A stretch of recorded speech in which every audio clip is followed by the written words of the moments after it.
미국의 한 부둣가에 정기 여객선이 도착을 했습니다.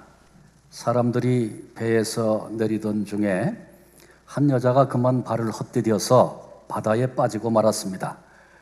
이 모습을 지켜봤던 사람들이 발을 동동 구르고 고함을 칩니다. 그런데 이상한 것은 선원들이 물에 빠진 여자를 보고도 누구 하나 움직이려 하지 않는 것입니다. 이렇게 무책임한 선원들이 어디 있는가 거세게 비난을 해도 들은 척도 하지 않습니다. 물에 빠진 이 여자가 한 번, 두 번 물속을 가라앉았다 떠오르고 하더니 나중에는 완전히 소진돼서 물속으로 서서히 가라앉기 시작합니다. 이때 선원 한 사람이 날쌔게 다이빙을 해서 축 늘어진 이 여자분을 구해서 올라왔습니다. 사람들이 따집니다. 왜 처음부터 좀 사람을 구하지 않고 이렇게 늦게 들어갔느냐고 나무랐습니다.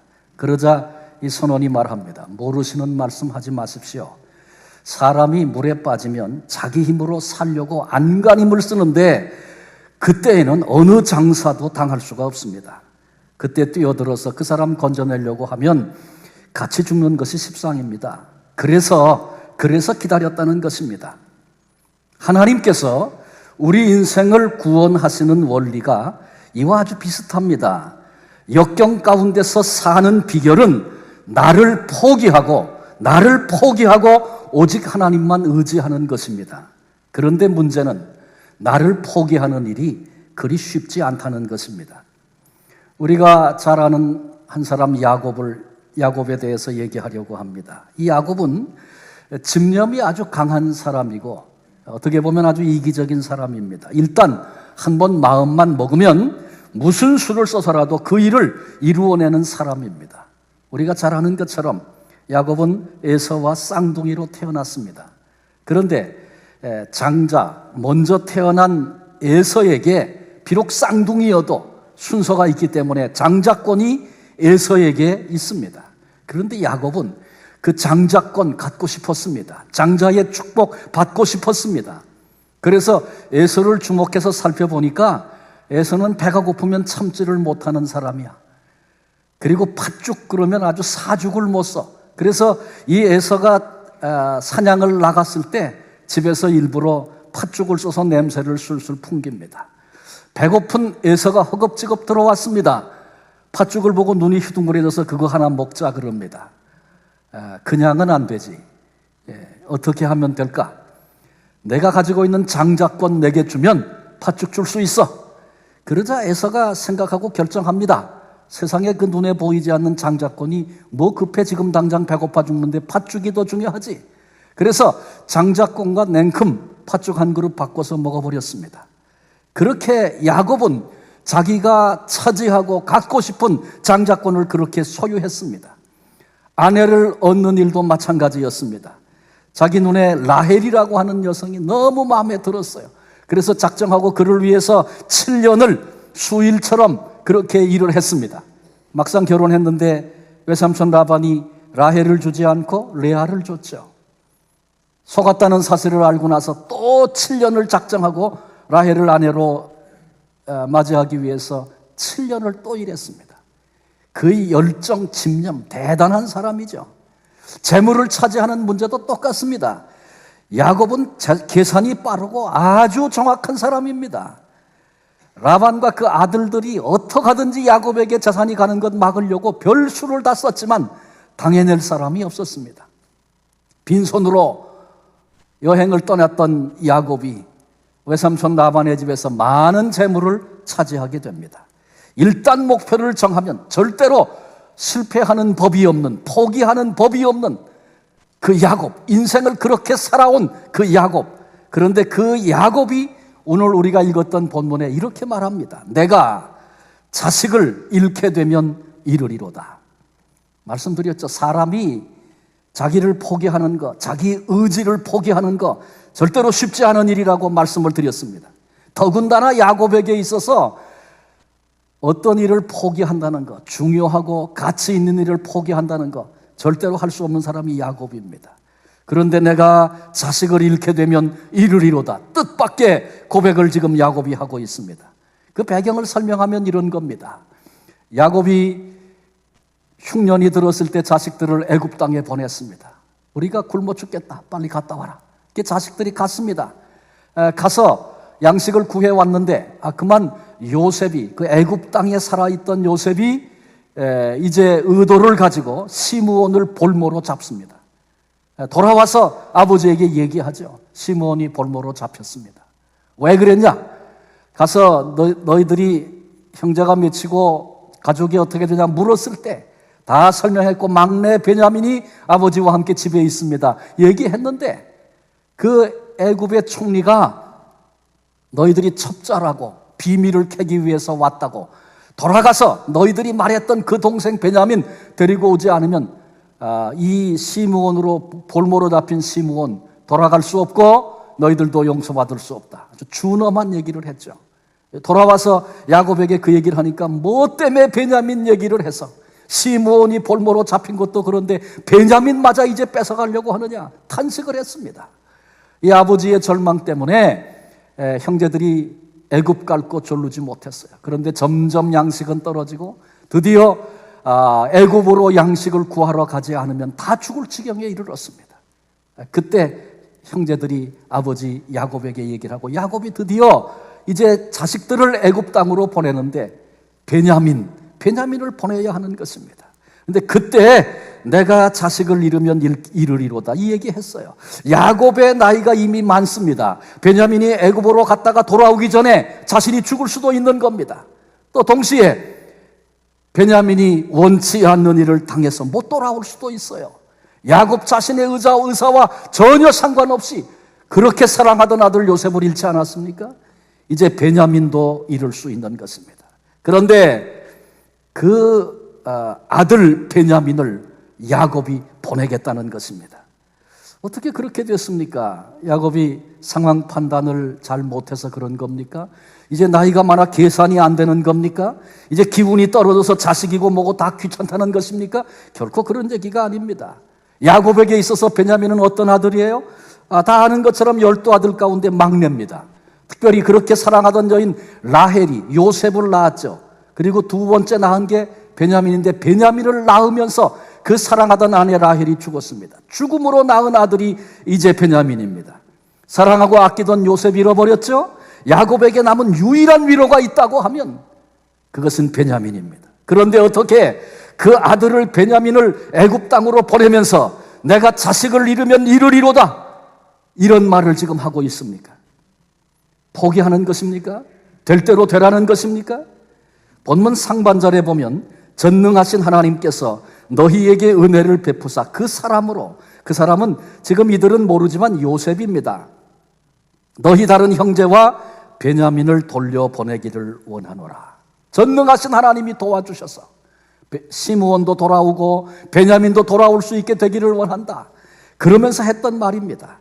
야곱은 지금 전능하신 하나님을 생각하면서, 전능하신 하나님을 의뢰하면서 자식을 잃으면 이르리로다 고백하고 있습니다. 이것은 넋두리가 아닙니다. 그의 신앙의 고백이었습니다. 하나님을 전적으로 의뢰합니다. 하나님을 전적으로 신뢰합니다. 베냐민의 생애가 하나님의 손에 있나이다. 하나님의 선하심을 신뢰하는 믿음의 고백을 지금 하고 있는 것입니다. 야곱은 참 매력이 있는 사람인 것 같아요. 젊어서는 열심, 그 다음에 자기 욕심 포기 못하고 그러고 살았는데, 노년에 나이가 들면서 늙으면서 그의 인생은, 그의 신앙은 향기를 발하고 있습니다. 우리는 이 이야기의 결론을 이미 알고 있습니다. 야곱이 결단하고 하나님을 전적으로 의뢰하고 신뢰함으로 베냐민을 보냈을 때에, 그것은 사실 노년의 야곱에게는 말로 다 할 수 없는 큰 아픔이었음에 틀림이 없지만, 그러나 그 길은 저주의 길이 아니었습니다. 망하는 길이 아니었습니다. 자식을 잃어버리는 길이 아니었습니다. 오히려 은총의 길이었고 복된 길이었습니다. 왜 그렇습니까? 이미 잃어버린 자식 요셉, 꿈에도 잊지 못했던 요셉, 그 요셉이 여전히 살아있다고 하는 소식을 듣는 길이었고, 그를 다시 만나기 위한 길이 베냐민을 보내는 길이었습니다.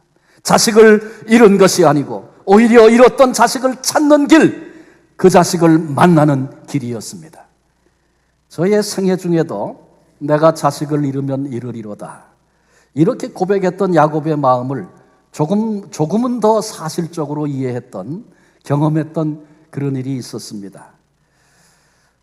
지금부터 꼭 17년 전입니다. 주일 새벽에 한국에서 전화가 왔는데 제 처조카가 전화를 했는데 그때 뭐 중3인지 고1인지 아이가 그랬어요. 전화를 해서 새벽에 전화를 딱 받으니까 고모부, 우리 아빠가 죽었어요.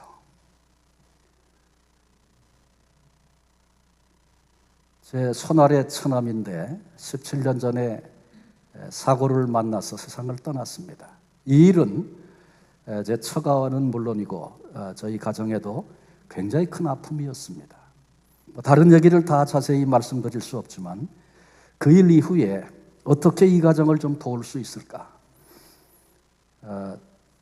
처남댁이 이제 아이 셋을 키워야 하는데 첫째가 중3인지 고1인지 그랬고 둘째 여자아이가 중학생이고 그 다음에 늦둥이가 있는데 그 아이가 3살이 채 안 됐어요, 만으로. 그래서 여러 상황을 보면서 아무래도 우리가 이 막내인 인호를 우리가 좀 키우고 돌보면 좋겠다. 그렇게 기도하고 또 같이 상의하고 마지막 결정을 그렇게 했습니다. 장례식 때문에 제 아내가 나갔고 그리고 그 어머니와 그런 얘기를 나누고 그래서 결국은 그렇게 기도하면서 해보자 결정을 내리고 돌아왔어요. 그리고 제가 그 다음에 봄에 선교지를 가면서 인호의 비행기표 다 준비해서 이제 아이를 데려오기로 하고 나갔습니다. 근데 문제가 있고 고민이 있어요. 그건 뭐냐 하면 이제 3살 조금 넘은 아이가 엄마를 떨어져서 제 아내가 가서 얘기했더니 캐나다 가서 고모하고 살래 뭐 이랬다는 거죠. 근데 그게 너 약속했으니까 가야 되는 거야. 그게 통하겠습니까? 3살 조금 넘은 애가 비행기표 샀으니 가야 돼. 그게 이해가 되겠어요? 간다 그랬다가도 엄마 안 가면 나 안 가. 이러면 끝나는 거죠. 그래서 많이 기도하고 그리고 선교여행 다 마치고 이제 충주로 처가로 내려갔어요. 가서 보니까 이 아이가 인호가 가방을 싸놓고 나 카나다 간다고 비행기 타고 간다고 막 흥분해서 이렇게 하고 있는 거예요. 이제 내일이면 가야 되는데 그날 밤에 자면서 하나님 우리 인호의 마음을 하나님이 붙잡아 주세요. 기도했어요. 그 다음 날 이제 떠나기로 하는데 인호가 자기 엄마한테 절을 합니다. 그리고 가겠다는 거죠. 그리고 이제 비행기를 타고 떠나서 왔어요. 비행기 안에서 아주 우울하더라고요. 그래서 너 엄마 생각나서 그러니 너 슬프면 울어도 돼. 그랬더니 애가 훌쩍훌쩍 울더라고. 그리고 조금 있다가 괜찮아요. 이제 다 됐어요. 그래. 그리고 캐나다에 왔어요. 그리고 와서 사연이 참 많았죠. 그런데 아이가 잘 이렇게 자리를 잡고 신앙에 대한 영적 호기심도 많이 가진 아이가 되고 그렇게 자라가는데 뭐 얼마 안 됐죠. 그런데 하루는 제가 섬기던 교회의 부목회자들이 다 그 아이들이 고연령 또래였어요. 같이 잘 어울려 노는데 놀다가 부모가 오면 아빠 엄마 그러고 하는데 자기는 맨날 고모부 그러는 거예요. 그게 늘 마음에 본인도 그랬던 것 같아요. 그래서 어느 날 야 아빠라고 부르면 엄마라고 부르면 안 되냐 그랬더니 아빠는 아빠라고 부르겠대. 그런데 엄마는 안 돼. 왜? 한국에 엄마가 있으니까 안 된다는 거예요. 그래서 얼마 있다가 캐나다 엄마로 하겠다. 그래서 아주 엄마 아빠로 부르게 됐어요. 이게 자리를 잘 잡고 이제 그 입양 수속도 잘 이렇게 진행이 되고 있는데 어느 날 갑자기 청천벽력 같은 소식이 들려왔어요. 이민국에서 연락이 왔는데 애를 내보내라는 겁니다. 도대체 어떻게 된 건가 수속하던 변호사에게 물어보니까 그 당시에 뭐 영주권이 그때 뭐 그 영주권 카드가 뭘 바뀌든지 그런 일이 있었고 시민권 신청하고 이런 것들이 많아져 가지고 이민국의 모든 직원이 그 일을 하느라고 우리 인호의 이것을 잘 지켜보고 진행하지 못했다는 거예요. 그런 일이 거의 없답니다. 아이인 경우에 여기 분명한 보호자가 있는데 나가라 이런 일이 없다는 거예요. 그런데 문제는 변호사하고 상의를 해보니까 이민국에서 일단 나가라 그러면 나가야 된다는 거예요. 안 나가고 버티고 있으면 더 큰 문제가 생겨서 나중엔 전혀 불가능한 경우가 온다는 거죠. 내보내고 다시 수속을 해서 들어와야 된다. 뭐 어른으로서 우리로서 충분히 이해되는 말이고 그렇게 해야죠. 그런데 문제는 인호예요. 인호가 이해가 되겠는가? 어떤 날 인호가 저한테 와서 그래요. 귀에다가 쏘곤쏘곤 얘기를 하는 거예요. 아빠, 나는 캐나다 아빠가 생겨서 너무 좋아요. 그런데 캐나다 아빠가 또 죽으면 어떡하죠? 얘가 그러는 거예요. 근데 한국에서 아이 장례하는 것도 죽었다는 얘기도 안 해주고 그래서 모르는 줄 알았어요. 얘가 어떻게 그렇게 좋아하던 아버지 늦둥인데 아버지 찾지도 않고 그러고 있어서 우리는 모른다고 생각했는데 그 얘기를 하는 거예요. 가슴이 제가 철렁해서 기도했어요. 하나님, 제가 뭐라고 얘기해야 됩니까? 그래서 제가 인호한테 그렇게 말했어요. 인호야, 사람은 다 죽는단다. 인호보다는 아빠가 훨씬 나이가 많으니까 인호보다 아마 아빠가 먼저 죽을 거야. 그런데 사람은 죽으면 하나님 나라에 가. 그래서 아빠가 하나님 나라 가면 거기 한국 아빠도 와 있어서 만날 거야. 그리고 이 다음에 인호가 하나님 부르셔서 인호도 죽으면 같이 하나님 나라에서 한국 아빠도 만나고 캐나다 아빠도 만나고 다 만나는 거야. 그 3살 반 넘은 애가 그게 잘 이해가 됐겠어요. 그런데 그런 거구나. 그리고 나가서 아주 즐겁게 놀더라고요. 그랬던 아이예요. 그랬던 아이. 그런데 이 아이를 한국에 너 나가야 된다. 지금 캐나다 아빠 생겨서 좋다는데 아버지 잃은 상처가 그 마음에 있고 다른 애들이 느끼지 못하는 두려움이 그 마음속에 있는데 버림받은 감정, 이거 어떻게 하면 좋겠는가? 이제 겨우 적응하고 친구들 사귀고 그러는데 수속은 제대로 될 것인가? 기간은 얼마나 걸려야 되나? 이런 여러 가지 생각, 염려들이 내 마음속에 밀려오고 그것 때문에 제가 무척 힘들었던 그런 시간이 있었어요. 그런데 그때 오늘 본문에 야곱의 고백이 생각이 났어요. 자식을 잃으면 잃으리로다.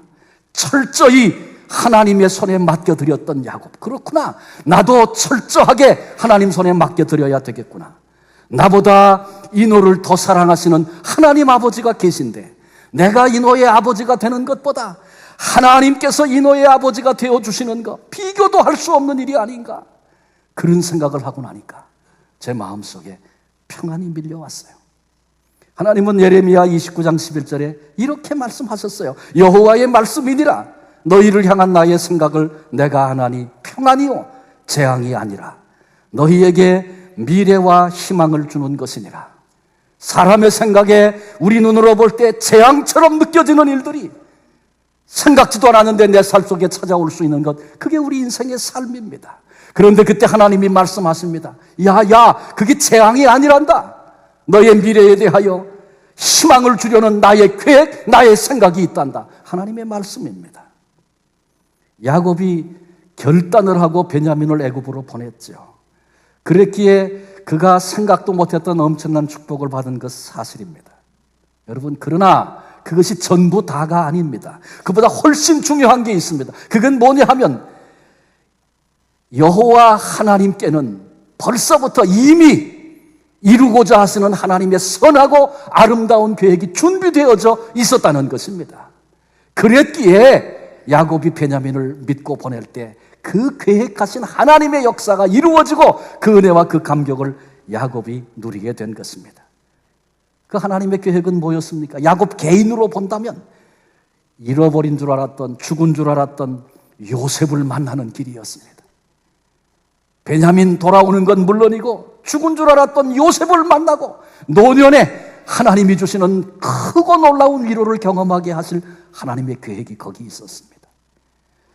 야곱 개인만 아니라 이스라엘 민족 전체를 본다면 하나님께서 야곱의 후손들을 다 애굽으로 이주하게 하셨지요.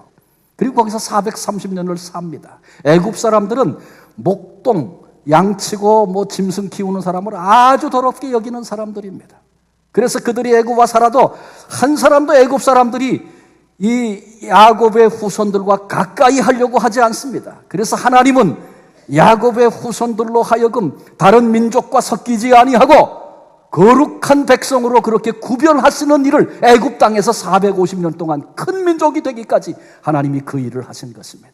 그리고 마침내 애굽 땅에서 출애굽하게 하시고 가나안을 차지하게 하시고 그리고 그 후손 가운데 메시아를 보내심으로 인류를 향한 구속의 역사를 계획하시고 그 일을 진행하시고 준비하신 그 일을 이루신 것, 이게 이 본문의 사건입니다. 이렇게 하나님이 다 준비해 놓으시고 야곱의 마음에 도전을 주셔서 결단하게 하시고 그 길로 하나님이 몰고 가신 것입니다. 이것은 전부 다 하나님의 계획 속에 있었고 하나님의 은혜로 야곱에게 임한 은총이었습니다. 우리가 믿는 하나님, 그런 하나님이 있습니다.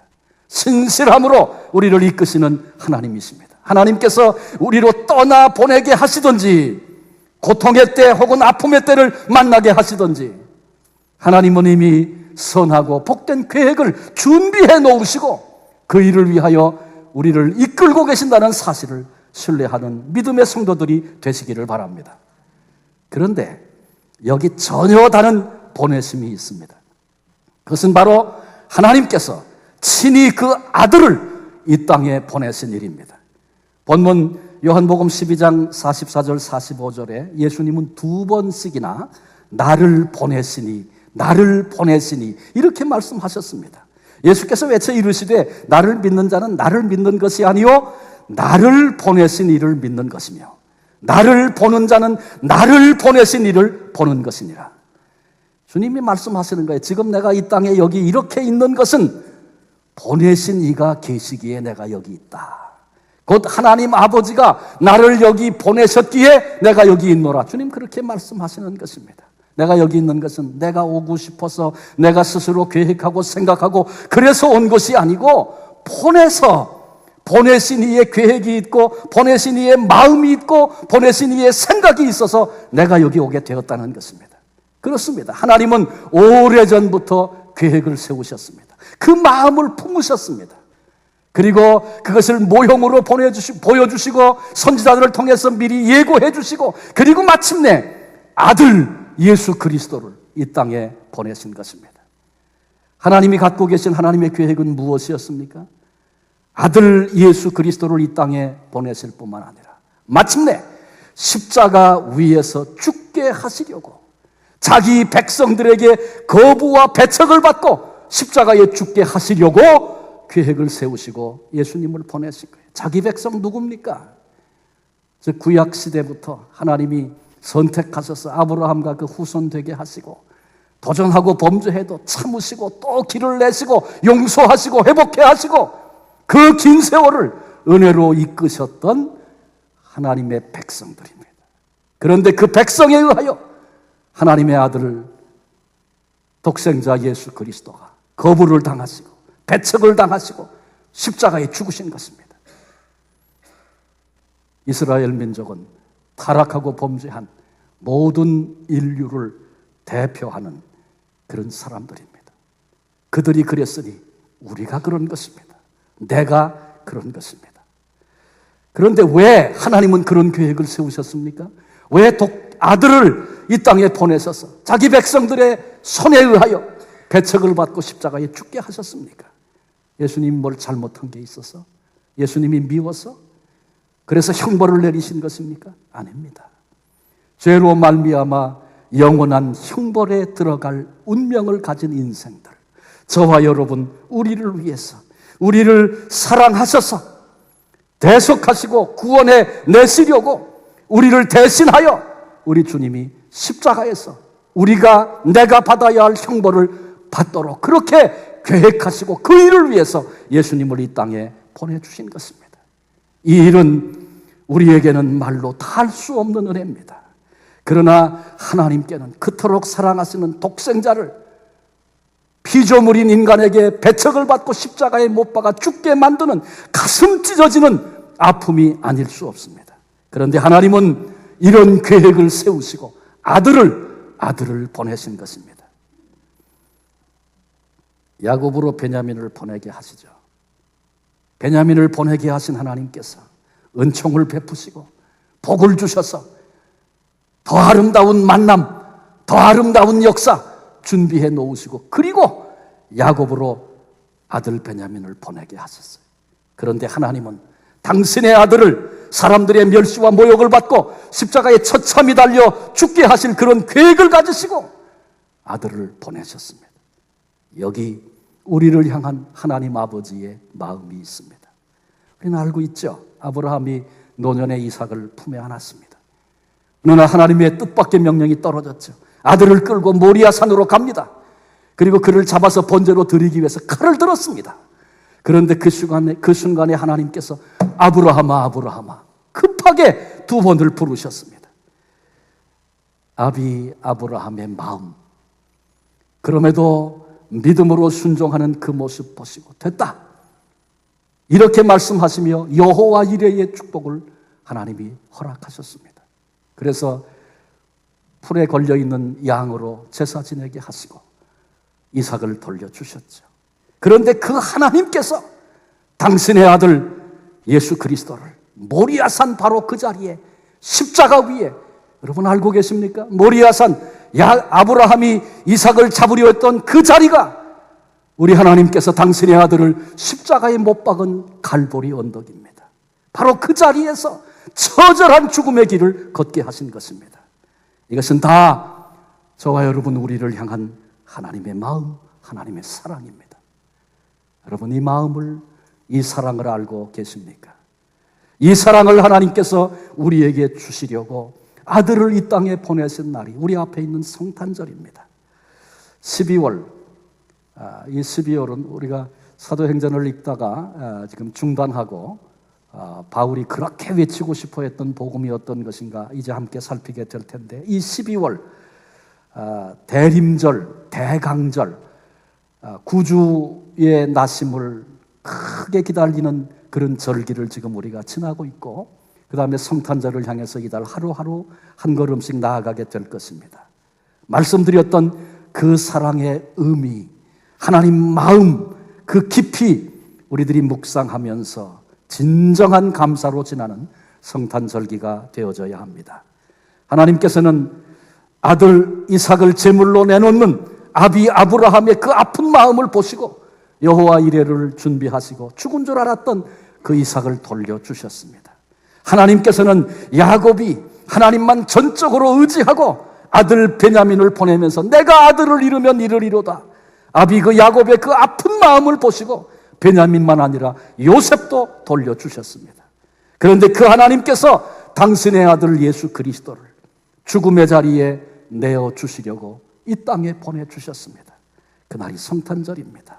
우리를 대신하여, 나를 대신하여 죽게 하심으로 우리를 구원하시려고 예수님을 보내주신 것입니다. 이는 전적으로 우리를 위한, 나를 위한 하나님의 희생이요 사랑이요 은총이 아닐 수 없습니다. 이 같은 사랑을 받은 우리가 성탄절, 크리스마스 어떻게 세상 사람들처럼 즐기는 시간과 기회로만 쓸 수 있겠습니까? 이 말은 성탄절기에 슬퍼해야 한다, 우울하게 보내야 한다, 이런 말이 아닙니다. 아들을 보내신 하나님 아버지의 아픈 사랑, 하나님 아버지의 그 마음 감사하고, 나를 독생자를 주셔서 바꿀 만한 그런 가치 있는 존재로 나를 보시고 그 사랑을 내게 쏟아 부어주신 하나님 앞에 감사하며 헤아릴 수 없는 은혜를 베푸신 하나님께 감사와 영광을 돌리는 것, 마땅한 일입니다. 이탈리아의 한 작은 마을에 동상이 하나 서 있는데 그 동상은 이상하게도 개의 동상입니다. 그 동상의 주인공인 개는 피도라고 하는 이름을 가진 개입니다. 물에 빠져서 거의 죽게 되었을 때 한 신사에 의해서 구출을 받습니다. 그리고 이 신사가 이 피도를 자기 집으로 데려가서 키웠습니다. 근데 미물인 이 개가 주인의 은혜를 알았어요. 죽을 수밖에 없는 나를 살려줬다는 것 알았어요. 그래서 얼마나 극진히 주인을 따르고 주인을 사랑하고 주인을 위하는지 보는 사람이 감동을 받을 정도였습니다. 직장에 이 주인이 매일 버스를 타고 출근을 하는데 개가 정류장까지 나와서 주인을 환송합니다. 꼬리를 흔들면서 잘 다녀오세요 그러는 거예요. 그래 일하고 돌아오면 어김없이 그 개가 정거장까지 나와 기다리고 있다가 오늘 수고 많이 하셨어요. 그리고 꼬리를 흔들면서 돌아온 주인을 환영하고 그러는 겁니다. 꽤 긴 세월을 그랬다고 그래요. 그러던 중에 2차 대전이 터졌습니다. 버스를 타고 집으로 돌아오던 주인이 탄 그 버스에 폭탄이 떨어져서 그만 그 주인이 죽고 말았답니다. 그런데 우리에게 감동을 주는 이야기는 이 피도가 그날도 어김없이 주인을 영접하기 위해서 버스 정거장에 나갔다는 거죠. 근데 안 오는 거예요.